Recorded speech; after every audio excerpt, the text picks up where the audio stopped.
Hey guys, कैसे हैं आप लोग? होपफुली आप लोग बिल्कुल ठीक होंगे। तो आज हम कुछ डिफरेंट करने वाले हैं। बेसिकली हम देखेंगे कि विच medium of note taking is better, paper versus computer. हमें किस चीज़ में नोट्स लेने चाहिए और क्यों?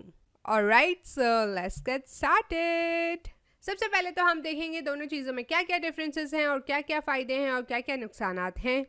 उसके बाद हम अपने लिए एक मीडियम चूज करेंगे। उससे पहले do subscribe and give this video a thumbs up अगर आप चाहते हैं कि मैं ऐसी और वीडियोस लाऊं, स्टडी टिप्स लाऊं।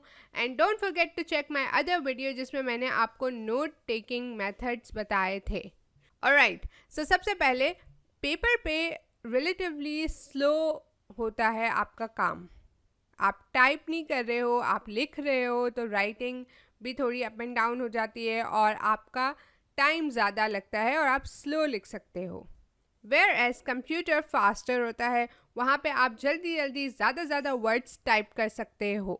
सेकेंड थिंग इज़ के पेपर को आप एडिट नहीं कर सकते बड़े आराम से। ऐसा नहीं हो सकता कि बैक स्पेस कर दी, पीछे लाइन पे जाके एंटर किया और दूसरी लाइन आ गई, राइट? पर ये सारी चीज़ें आप कंप्यूटर्स में कर सकते हो। थर्ड थिंग इज़ के पेपर क्लाउड पे नहीं होता और कंप्यूटर पे क्लाउड होता है।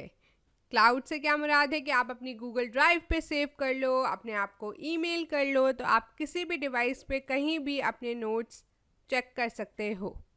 या आप कोई ऐप यूज़ कर रहे हो तो even that could happen.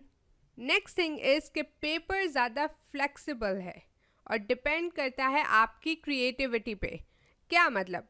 Paper पे आप सिंबल बना सकते हो, हैंड राइटिंग बना सकते हो, ड्राइंग बना सकते हो। Even if it's not good, आप अपने हिसाब से एक ड्राइंग आपने क्विक सी बना ली कि यार जब मैं बाद में देखूंगा तो मुझे समझ आ जाए। On computer this may be tough. I am not saying impossible, पर ऐसा नहीं है कि आप जैसे चाहे वैसे बना सकते हो। उसमें ऑलरेडी स्पेस प्रोवाइडेड होती है और आप specific changes as per your preference नहीं कर सकते हो। लास्ट थिंग और मेरे हिसाब से सबसे इम्पॉर्टेंट थिंग है कि पेपर में इट वाज सीन कि यार स्टूडेंट्स ना अपना जो भी उसने पढ़ा उसको रिकॉल कर सकते हैं और कंप्यूटर में ऐसा नहीं है ना। ऐसा क्यों है? There are two reasons. Paper में जब आप लिख रहे होते हो आपकी स्पीड स्लो है, लेकिन उसके साथ साथ आप लिखते भी कम हो। टीचर ने बोला हेलो गाइज, तो आप हेलो गाइज नहीं लिखोगे, राइट?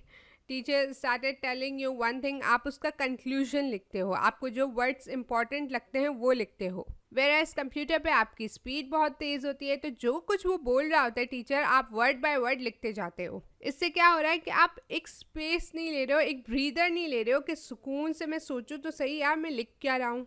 आप तो बस जो वो बोले जा रहे हैं आप लिखे जा रहे हैं, रट्टू तोते की तरह टप टप टप टप टप टप। सो दिस इज़ समथिंग जिसकी वजह से हमें रिकॉल करने में चीज़ें प्रॉब्लम होती है। पेपर पे आप लिखते हुए भी आप चीज़ें समझ रहे हो, लर्न कर रहे हो, देन आप उसको अपने वर्ड्स में कम से कम अल्फाज में लिखते हो। कंप्यूटर में आप पूरा लिख देते हो। सेकेंड थिंग इज़ के पेपर के टाइम आपके पास डिस्ट्रैक्शंस कम है। कंप्यूटर में कहीं ना कहीं लेट्स से इंटरनेट चल रहा था, कोई नोटिफिकेशन आ गया, इट्स वेरी लाइकली कि आप वहाँ जाके नोटिफिकेशन चेक करें।